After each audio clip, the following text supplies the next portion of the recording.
ವೀಕ್ಷಕರೇ, ಈಗ ಸುದ್ದಿಗೆ ಬರೋಣ.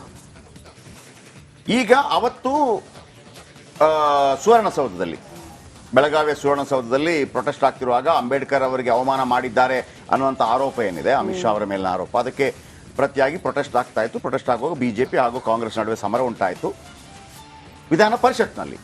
ಆ ಸಂದರ್ಭದಲ್ಲಿ ಲಕ್ಷ್ಮೀ ಹೆಬ್ಬಾಳ್ಕರ್ ಮತ್ತು ಸಿ ಟಿ ರವಿ ನಡುವೆ ಕೆಲವು ಕೆಟ್ಟ ಪದಗಳು ಬಳಕೆಯಾಗಿದೆ ಅಂತೇಳಿ ಇತ್ತು. ರಿಪಬ್ಲಿಕನ್ ಹೇಳಿತ್ತು, ನಮಗೆ ಆಡಿಯೋ ಕೇಳಿಸ್ತಾ ಇದೆ, ಇದೇ ಪದವನ್ನು ಬಳಕೆ ಮಾಡಿದ್ದಾರೆ ಅಂತೇಳಿ. ಈಗ ನಾನು ಹೇಳ್ತಾ ಇದ್ದೀನಿ, ಅವತ್ತು ರಿಪಬ್ಲಿಕನ್ ಹೇಳಿದ್ದು ಮತ್ತೊಮ್ಮೆ ನಿಜವಾಗಿದೆ. CIDಗೆ ಸರ್ಕಾರಿ ಟಿವಿಯಲ್ಲಿ ರೆಕಾರ್ಡ್ ಆದಂಥ ಆಡಿಯೋ ಸಿಕ್ಕಿದೆ. ಈಗ ಅಶ್ಲೀಲ ಪದ ಬಳಕೆ ಆರೋಪ ಸಿ ಟಿ ರವಿ ವಿರುದ್ಧ CIDಗೆ ಸಿಕ್ಕಿದೆಯಂತೆ ಅತಿ ದೊಡ್ಡ ಸಾಕ್ಷ್ಯ.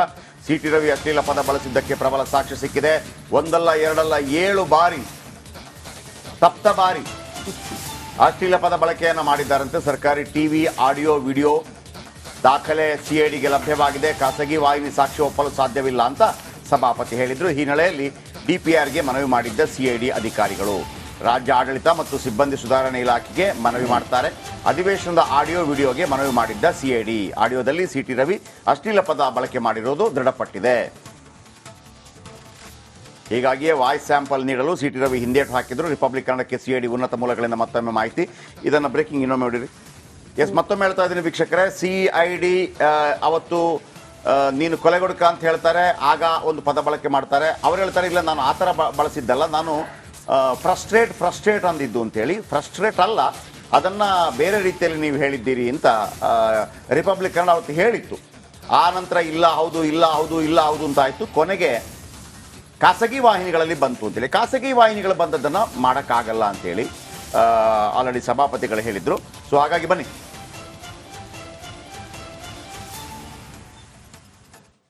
ಮತ್ತೊಮ್ಮೆ ಕ್ಲಾರಿಟಿ ಕೊಡ್ತೀನಿ ವೀಕ್ಷಕರೇ. ಅವತ್ತು ಸಭಾಪತಿಗಳು ಹೇಳಿದ್ರು, ಇಲ್ಲ ನನಗೆ ನಾನು ಕೇಳಿಸ್ಕೊಂಡಿಲ್ಲ ಅಂತ. ಕಲಾಪ ಮುಂದೂಡಿದ ವೇಳೆ ಅವ್ರು ಹೇಳಿರೋದು ನಾನು ಕೇಳಿಸ್ಕೊಂಡಿಲ್ಲ ಅಂತ. ಒಂದು ನಂಬರ್ 1. ಇಲ್ಲ ಖಾಸಗಿ ಟಿವಿಗಳಲ್ಲಿ, ಅಂದ್ರೆ ಸರ್ಕಾರಿ ಟಿವಿಗಳಲ್ಲಿ ಅಂತಂದ್ರೆ ಅವ್ರು ಕೊಟ್ಟದನ್ನು ನಾವು ಹಾಕಬೇಕು. ನಮಗೆ ಒಂದು ಟಿವಿ ಹಾಕ್ಲಿಕ್ಕೆ ಬಿಡ್ತಾರೆ, ನಮ್ಮಗಳ ಟಿವಿಗಳಲ್ಲಿ ಕೇಳ್ತಾ ಇತ್ತು. ಇಲ್ಲ ಅದನ್ನೆಲ್ಲ ನಂಬಕ್ಕಾಗಲ್ಲ ರೀ, ನಾವೇನು ಡಿಸೈಡ್ ಮಾಡ್ತೀವಿ ಅದು ಕರೆಕ್ಟ್, ತಪ್ಪೇನಿಲ್ಲ. ಅದಾಗಿ ಸಭಾಪತಿಗಳು ರೂಲಿಂಗ್ ಕೊಟ್ಟಿದ್ರು, ಇಲ್ಲ ಅಂಥದ್ದು ಏನು ನನ್ನ ಮುಂದೆ ನಡೆದಿಲ್ಲ ಅಂತ ಹೇಳಿದ್ರು. ತಪ್ಪಲ್ಲ, ಅವ್ರು ಹೇಳಿದ್ದು ಕರೆಕ್ಟ್. ಆ ನಂತರ ಖಾಸಗಿ ವಾಹಿನಿಗಳಲ್ಲಿ ಬಂತು, ಇಲ್ಲ ಅದನ್ನು ಒಪ್ಪೋಕ್ಕಾಗಲ್ಲ, ಅದು ಕರೆಕ್ಟೇ.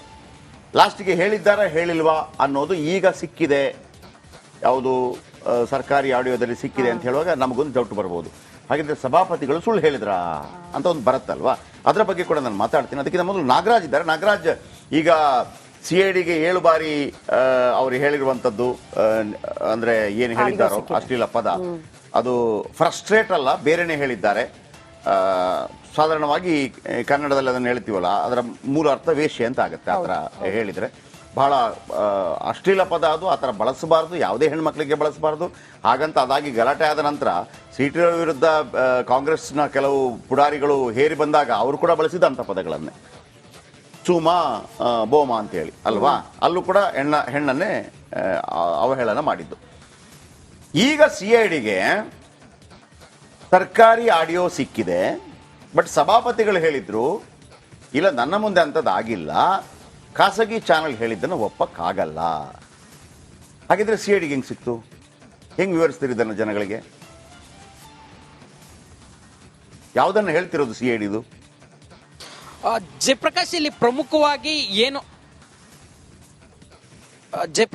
ಪ್ರಮುಖವಾಗಿದ್ದಂಥ ವಿಚಾರ ಅಂತಂದ್ರೆ ಈ ಸಿ ಟಿ ರವಿ ಒಂದು ಅವ್ಯಾಚ್ಯ ಶಬ್ದವನ್ನ ಬಳಸಿದಾರ ಇಲ್ವಾ ಅನ್ನೋದೊಂದು ಪ್ರಶ್ನೆ ಇದ್ದಿದ್ದು. ಇದಕ್ಕೆ ಸಭಾಪತಿ ಕೊಟ್ಟಿದ್ದು, ಏನು ಖಾಸಗಿ ವಾಹಿನಿಗಳಲ್ಲಿ ತೋರಿಸ್ತಾ ಇದ್ದಾರೆ ಆಡಿಯೋ, ಅದನ್ನು ನಾವು ಒಪ್ಪಲಿಕ್ಕೆ ಆಗಲ್ಲ, ಸದನದ ಒಳಗೆ ವಿಚಾರ ಆಗಿರೋದ್ರಿಂದ ಇದನ್ನ ನಾವು ಒಪ್ಪಲಿಕ್ಕೆ ಆಗೋದಿಲ್ಲ ಅಂತನ್ನೋ ಮಾತನ್ನ ಸಭಾಪತಿಗಳು ಹೇಳಿದ್ರು. ಆದ್ರೆ ಅವರು ಅಲ್ಲಿ ಇನ್ನೊಂದೇನು ಮಾಡಿರ್ಲಿಲ್ಲ ಅಂತಂದ್ರೆ, ಏನು ಅವರ ಹತ್ರ ಅಂದ್ರೆ ಸರ್ಕಾರದಿಂದ ವತಿಯಿಂದ ಸಭೆಯನ್ನ ಪರಿಷತ್ ಅಥವಾ ವಿಧಾನಸಭೆ ಕಲಾಪಗಳನ್ನ ರೆಕಾರ್ಡ್ ಮಾಡೋದಕ್ಕೆ ಸರ್ಕಾರಿ ಮಾಧ್ಯಮವನ್ನ ಏನು ನಿಯೋಜನೆ ಮಾಡಿರ್ತಾರೆ, ಅದರ ಒಂದು ವಿಡಿಯೋ ಆಡಿಯೋ ಕ್ಲಿಪ್ಗಳನ್ನು ತರಿಸ್ಕೊಂಡು ಪರಿಶೀಲನೆ ಮಾಡಿದ್ರೆ ಇದಕ್ಕೆ ಒಂದು ಅವತ್ತೇ ಸಭಾಪತಿಗಳೇ ತಾರ್ಕಿಕ ಅಂತ್ಯವನ್ನು ನೀಡಬಹುದಾಗಿತ್ತು. ಆದರೆ ಅದು ಆಗಿರಲ್ಲ. ಯಾಕಂತಂದ್ರೆ ಇದು ಅವಧಿ ಮೀರಿದ ಮೇಲೆ ನಡೆದಿರತಕ್ಕಂಥದ್ದು, ನಾನು ರೂಲಿಂಗ್ ತೆಗೆದುಕೊಳ್ಳಕ್ಕೆ ಆಗಲ್ಲ ಅಂತೇಳಿ ಸಭಾಪತಿಗಳು ಹೇಳುವಂಥದ್ದು.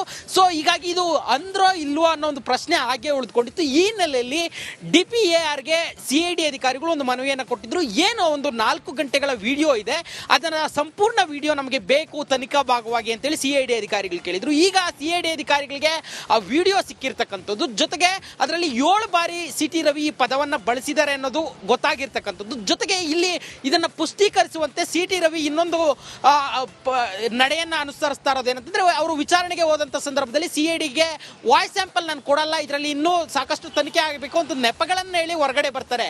ಈ ಹಿನ್ನೆಲೆಯಲ್ಲಿ ಕೋರ್ಟ್ ಮೆಟ್ಲೇರಿರ್ತಕ್ಕಂಥ ಸಿಐಡಿ ಸಿ ಟಿ ರವಿ ಅವರು ವಾಯ್ಸ್ ಸ್ಯಾಂಪಲ್ ಕೊಡ್ತಾ ಇಲ್ಲ, ಹೈಕೋರ್ಟ್ ಸ್ಪಷ್ಟವಾಗಿ ಹೇಳಿದೆ ಅವರಿಗೆ ಮಧ್ಯಂತರ ಜಾಮೀನು ಕೊಡಬೇಕಾದ್ರೆ ತನಿಖೆಗೆ ಸಹಕಾರ ಕೊಡಿ ಅಂತ ಹೇಳಿ, ಅವ್ರು ಸಹಕಾರ ಕೊಡ್ತಾ ಇಲ್ಲ ಅಂತ ಹೇಳಿ ಜನಪ್ರತಿನಿಧಿ ನ್ಯಾಯಾಲಯಗಳಿಗೆ ಮೂಲಕ ಅವರಿಗೆ ಕೋರ್ಟ್ ಜಾರಿ ಮಾಡಿರ್ತಕ್ಕಂಥದ್ದು. ಈ ಹಿನ್ನೆಲೆಯಲ್ಲಿ ಸಿ ಟಿ ರವಿ ಇವತ್ತು ಕೋರ್ಟ್ಗೆ ಹಾಜರಾಗ್ತಾ ಇದ್ದು, ಈ ವೇಳೆ ಕೋರ್ಟ್ ಅವರಿಗೆ ವಾಯ್ಸ್ ಸ್ಯಾಂಪಲ್ ಕೊಡಿ, ತನಿಖೆಗೆ ಸಹಕರಿಸಿ ಅಂತೇಳಿ ಸೂಚಿಸುವ ಸಾಧ್ಯತೆ ದಟ್ಟವಾಗಿರ್ತಕ್ಕಂಥದ್ದು. Jayaprakash, thank you very much.